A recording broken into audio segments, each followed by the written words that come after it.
distinguidas autoridades y público aquí presente, buenas tardes. Programa inaugural del primer Simposio Nacional del Código Orgánico General de Procesos.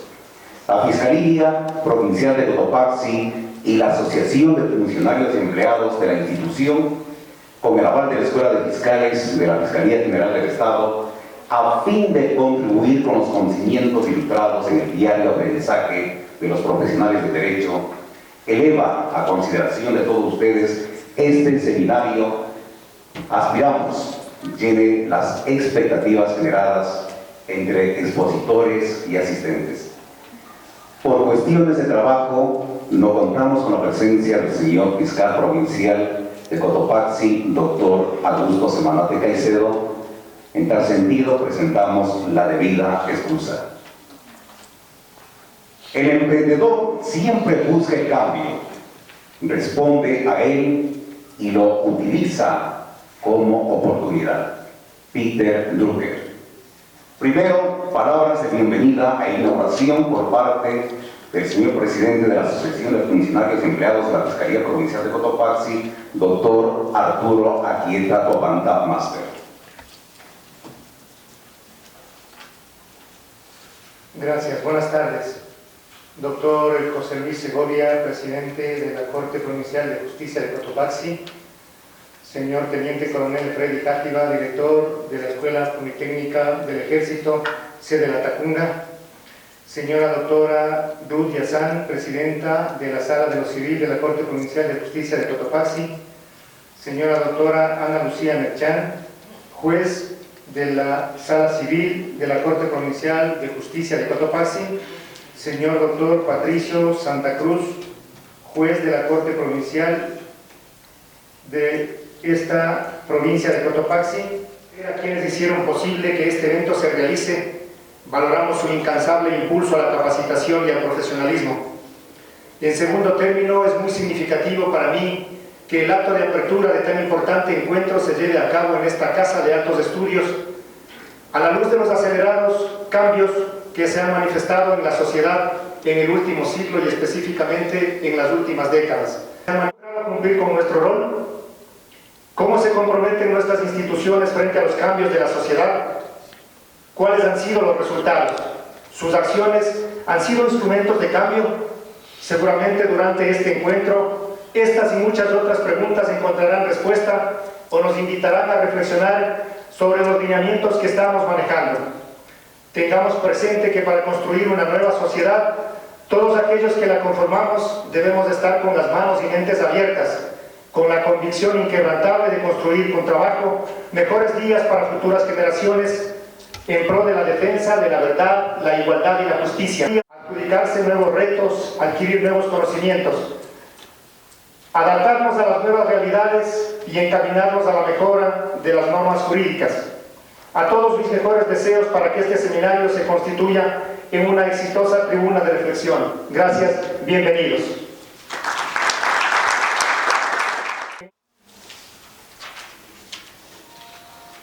La intervención el día de hoy del doctor José García Falconi, quien nació en la ciudad de Riobamba, en Derecho Constitucional en la Universidad Andina Simón Bolívar, autor de varios libros en materia constitucional, civil y penal.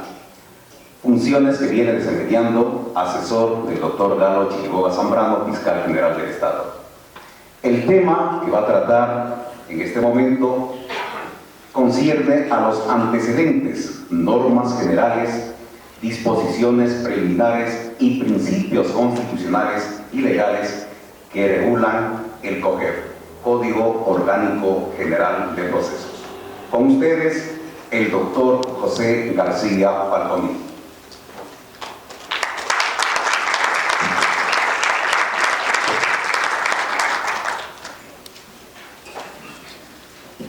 Buenas noches, compañeras y compañeros, señor José Luis Segovia, presidente de la Corte Provincial de Cotopaxi, autoridades que están aquí presentes. Es para mí un honor estar en esta hermosa ciudad nuevamente, tratando un tema crucial, como es el Código Orgánico General de Procesos. Como señalaba la persona que me hizo la presentación, soy profesor durante más de 2 décadas. de Procesal Civil de la Facultad de Jurisprudencia, Ciencias Políticas y Sociales de la Universidad Central del Ecuador. Y el último semestre que daba, con toda razón mis alumnos me decían, ya no nos dé el Código de Procesal Civil, porque es un código moribundo, es una ley que está ya para ser enterrada después de pocos meses. Denos el Código Orgánico General de Procesos. Entonces yo les pedía con toda la humildad del caso que me dejen preparar, porque tengo que cambiar el chip completamente, y tenemos que cambiar el chip todos los operadores de justicia, llámense jueces, especialmente jueces, llámense abogados, llámense fiscales, porque no veo aquí a muchos fiscales. Sin embargo, de que coger es ley supletoria en materia penal, así lo señala la disposición primera transitoria del Código Orgánico Integral Penal. O sea que todo penalista, entre comillas, tiene que conocer necesariamente el Código Orgánico General de Procesos, y no todo civilista tiene que conocer el código. Por eso me llama la atención de que nos dicen aquí todos los señores fiscales, porque se supone, ¿no es cierto?, que este es un nuevo ordenamiento jurídico y que todos tenemos que compartir conocimientos. Y compartir, como yo decía al Arturo cuando tuvo la gentileza de invitarme, es dialogar. O sea, que dar y recibir. Voy a dar los pocos conocimientos que tengo en esta nueva materia, porque, insisto una vez más de 20 años he sido profesor de procesal civil, que va a estar vigente hasta el 21 de mayo de 2016. El 22 de mayo de 2016 ya entra en plena vigencia todo un nuevo ordenamiento jurídico completamente diferente al que tenemos actualmente. De tal manera que es fundamental hacer estos cursos de actualización de conocimientos con todo el respeto. Me llama la atención, el Colegio de Abogados de Pichincha hizo un seminario sobre COGEP, de duración de 4 semanas, costo $200, y habían 550 personas en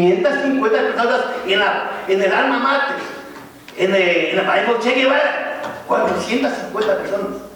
Aquí espero que se me decía Arturo que van a haber 400 personas. Es que es un nuevo ordenamiento jurídico diferente completamente. Ya vamos a tratar esta materia tan importante como es el COGEP, el Código Orgánico General de Procesos. Vamos a hacer un señalamiento de cómo aparece este nuevo ordenamiento jurídico aquí en el país. Compañeras y compañeros, como señalaba la persona que me hizo la presentación, soy de la ciudad de Riobamba y me gradué. Conversaba con las personas que me trajeron desde Quito. Me gradué en el Colegio San Felipe, en la ciudad de Riobamba, en el año 1964, o sea, hace 50 años, más de 50 años atrás. Y como no existían universidades en mi ciudad natal, teníamos que emigrar a Quito, Guayaquil lo cuenta, y yo emigré a Quito, un hermano mío emigró a Guayaquil, etc. Y obviamente, el deseo mío, sinceramente, era ingresar al alma mater, al centro de estudios más importante que existe en el país, que es la Universidad Central del Ecuador. Lamentablemente, estaba cerrada, clausurada por la dictadura de esa época la universidad, y tuve que ingresar haciendo, obviamente, inscribiéndome, dando examen de ingreso con 700 personas en la Facultad de Jurisprudencia de la Pontificia Universidad Católica del Ecuador. Me aceptaron y pasé los 6 años en dicha universidad, en la cual me gradué de abogado y doctor en jurisprudencia. Y uno de mis grandes profesores en materia civil era Monseñor Juan Arreoquín. Y ahora les pregunto a mis estudiantes, fíjense, que me causa sorpresa, les pregunto a mis estudiantes de la Facultad de Jurisprudencia de la Central si le conocen a Monseñor Juan Arreoquín a través de sus obras. Pues el 90% de los estudiantes no le conocen, no han leído el manual, es un tratado, porque los libros que he escrito son pequeños manuales. El tratado de derecho civil no lo conocen. Y Monseñor Juan Arreoquín, profesor del libro primero del Código Civil, manifestaba en sus clases, en sus grandes clases, en sus clases magistrales, la importancia del Código Civil, la importancia del derecho civil en esa época. Estoy hablando de más de 50 años atrás. La importancia del libro primero del Código Civil.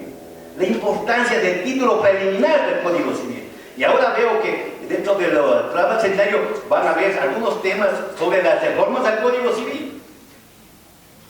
Y hacía énfasis en el artículo 1 del Código Civil, o sea, la ley, la supremacía de la ley.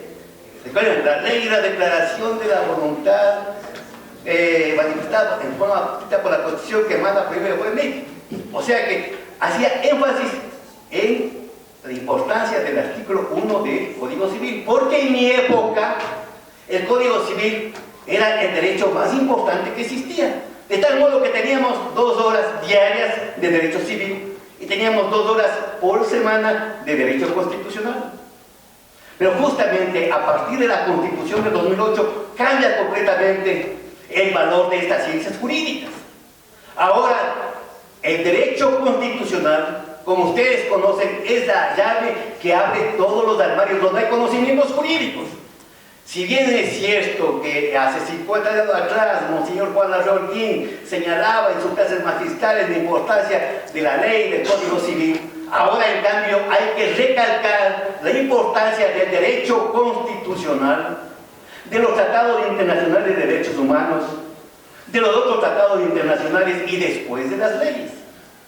Entonces, para entender este nuevo país, y por favor, no me refiero al partido político del señor presidente de la República, porque querramos o no querramos aceptar, a partir de la Constitución, de la vigente Constitución, a partir del 20 de octubre de 2008, tenemos un nuevo país, en la parte económica, en la parte social, en la parte política y fundamentalmente en la parte jurídica. De tal modo, compañeras y compañeros, hagamos conciencia. Ya vamos a señalar que muchos estudios jurídicos de personas de mi edad tienen que cerrar su estudio con el nuevo Código Orgánico General de Procesos. Ya vamos a ver cuáles son los grandes planteamientos de este Código Orgánico General de Procesos y los problemas que se van a presentar.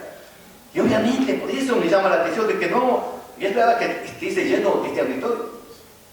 Entonces, para entender este nuevo país, de tal modo que muchísimas de las cosas que nos enseñaron en pregrado en la facultad, en el caso mío de la Pontificia Universidad Católica del Ecuador, en caso de ustedes, aquí están algunos estudiantes míos de la Facultad de Jurisprudencia de la Central del Ecuador, del alma mater, del centro de estudios más importante que existe en el país, con todos los problemas que tenemos, son obsoletos o son reseñas históricas. De tal modo que hay que actualizar los conocimientos de ahora en materia civil. Hace un año estuve aquí justamente dando en materia penal, ¿sí? Pero la materia penal es importante, por supuesto que sí, pero es una cosa pequeña, es como este auditorio. La materia civil es como este edificio, O sea que, obviamente, que la materia penal es mucho más interesante, mucho más apasionante, pero la materia civil, compañeras y compañeros, es fundamental en su conocimiento, porque, repito una vez más, el COGEP es ley supletoria en materia penal, por así disponerlo, la disposición primera transitoria del código. Compañeras y compañeros, para entender este proceso de cambio que vive el país, es fundamental hacer una pequeñísima reseña histórica sobre cómo cambian las constituciones del país, cómo pasamos del Estado de Derecho al Estado Social de Derecho y ahora al Estado Constitucional de Derechos y Justicia Social. Justicia social, por favor, justicia social. No estamos hablando como en mi tiempo, yo fui juez de los civiles durante mucho tiempo atrás, pero dentro de la justicia liberal, en la cual se manifestaba, como decía Urquiano, gran jurista romano, es dar a cada quien lo que le corresponde, ¿no es cierto? Justicia liberal. O sea que a José García Falconi, como he dicho algunas veces, y aquí mismo en la ciudad de La Tacunga, a José García Falconi, que es millonario todo, a José Luis Segovia, que es pobre, nada. Entonces cambia completamente, queramos o no queramos, está recogiendo el nuevo ordenamiento jurídico del país, lo que se llama el socialismo del siglo XXI. Por eso votaron ustedes, por eso voté yo. Algunos de ustedes no votaron, por supuesto, por la Constitución de la República, pero esa es la norma que está rigiendo. O sea que hay que tener en cuenta que ahora vivimos dentro de un Estado constitucional de derechos y de justicia, pero no la justicia liberal. La justicia liberal, el bien jurídico más importante era la propiedad privada, ¿no es cierto? Ahora no, ahora inclusive derechos del COVID, ya el bien jurídico más importante son los delitos de la humanidad, etc. O sea que cambió el país. Tal vez no nos prepararon para este proceso de cambio. Pero para entender este cambio, que es radical, que es profundo, ya son 7 años, por favor, van a ser 7 años de vigencia de la Constitución de la República. Hay que comprender lo que es el Estado de Derecho, lo que es el Estado social de Derecho y lo que es el Estado constitucional de derechos y justicia. Justicia social, recalco, justicia social, no justicia liberal, no parecía un piano, sino justicia social, justicia para todas y para todos, nos guste o no nos guste. Sí, y ese es uno de los objetivos del COGEP y uno de los objetivos del COIP. Ya vamos a hacer un análisis jurídico sobre los principios constitucionales y sobre los principios legales en los que se basa el COGEP. Compañeras y compañeros, ¿qué significa el Estado de Derecho? En el año 1979, inclusive yo ya era abogado, pasamos de la dictadura a un régimen democrático y se puso en consideración del pueblo ecuatoriano 2 proyectos de constitución. El proyecto de constitución del año 1945 renovado, que es el de más avanzada hasta esa época, y un nuevo proyecto de constitución. Y el pueblo ecuatoriano votó por amplia mayoría en la nueva constitución, el nuevo proyecto. Y en el nuevo proyecto, ¿qué decía? El artículo 1 señalaba: el Ecuador es un Estado de Derecho. En el año 1998, la Constitución de San Marquí, que también se publica como es en la ciudad de Riobamba, señala que el Ecuador es un Estado social de derecho. O sea que es un cambio de 180 grados. Ya vamos a explicar. Tenemos hasta las 9 de la noche, me dice que tenemos chance para poder conversar sobre el COGEP, que es fundamental. Y en el año 2008, el pueblo ecuatoriano, por amplia mayoría, acepta esta nueva constitución en la que el artículo 1 dice: el Ecuador es un Estado constitucional de derechos y justicia social, etc. ¿Sí? O sea que es un cambio de 180 grados. Para analizar este cambio, ¿qué significa que el Ecuador es un Estado de derecho? Significa lo que decía Monseñor Juan Lauragín, la importancia de la ley. O sea que todos, gobernantes y gobernados, cumplamos ¿con qué? Con la ley, la supremacía de la ley. ¿Y qué era el juez en el Estado de Derecho?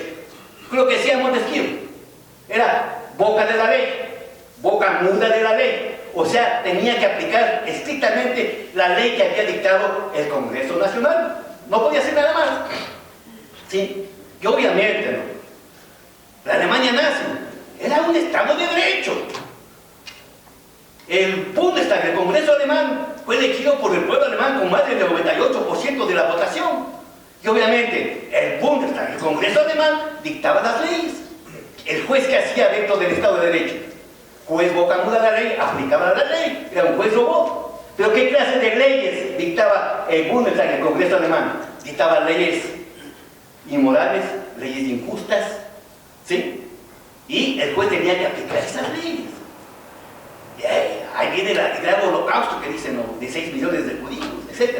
Entonces, frente a esta realidad gravísima, la misma Alemania, luego de la Segunda Guerra Mundial, comienza a hablar del Estado social de derecho, del Estado de bienestar. Y este Estado de bienestar lo recoge la Constitución de 1998, que estaba presidida ¿por qué? Por el doctor Osvaldo Hurtado Larrea, que tiene grandes vinculaciones con la Fundación Konrad Adenauer de Alemania. ¿Sí? Y dentro de este Estado social de derecho, acuérdense, compañeros, de este particular, la principal característica del Estado social de derecho era el principio de dignidad de la persona humana. Igual que ahora lo recoge, acuérdense ustedes, principio de dignidad lo recoge la Constitución del 2008, como vamos a señalar, lo recoge el COIF en el artículo 5, lo recoge el COGEP en el artículo 7. Principio de dignidad del ser humano. En el Estado Social de Derecho habían 3 funciones, las clásicas: la función legislativa encargada de legislar y fiscalizar, la función ejecutiva encargada de administrar la cosa pública y colegislador, y la función judicial encargada de administrar justicia. En el Estado Social de Derecho era un colegislador negativo, o sea que tenía, de acuerdo al artículo 257 de la Constitución de 1998, tenía la facultad, ¿sí?, en un caso que él conocía y que él consideraba que una ley era inconstitucional, lo declaraba inconstitucional. Con efecto era hombre. Ahora los jueces ya no tienen esa facultad, ahora tienen el control completo de la constitucionalidad. Ya vamos a hacer un análisis político. Desde ya, repito y recuerdo, y dentro de un año hagamos un recuerdo de esto: el éxito del COGEP depende de qué, de los señores jueces sapientes, jueces diligentes y jueces honrados. 3 características. El éxito o el fracaso de COGEP depende exclusivamente, fundamentalmente, de los señores jueces, igualmente que el COIF, porque dentro del nuevo ordenamiento jurídico la función de los jueces, ya vamos a hacer un análisis jurídico, es fundamental. Ya vamos a ver cuáles son las contradicciones entre el Código Orgánico de la Función Judicial y el COGEP, etc. Entonces, dentro del Estado Social de Derecho había estas 3 funciones, y la función judicial encargada de administrar justicia obviamente tenía esta función de colegislador negativo, que era muy interesante y que muy pocos jueces lo utilizaron. La primera generación, ¿cuál era? Los derechos civiles y políticos, que tenían grande preeminencia y que se aplicaba el amparo constitucional exclusivamente para esos derechos. La segunda generación, los derechos económicos, sociales y culturales. Y la tercera generación, los derechos colectivos o difusos. Ahora ya vamos a señalar la importancia que tienen ahora los derechos colectivos y difusos, la importancia que tienen ahora los derechos de la naturaleza como sujeto activo, o sea, como actor, como demandante y jamás como demandado, ¿sí? Según el COGEP. Entonces, compañeras y compañeros, el 17 de abril, me recuerdo, del año 2006, el presidente Rafael Correa Delgado convoca al pueblo ecuatoriano a una consulta, una sola pregunta. La pregunta es: ¿desea o no desea un nuevo ordenamiento jurídico en el país?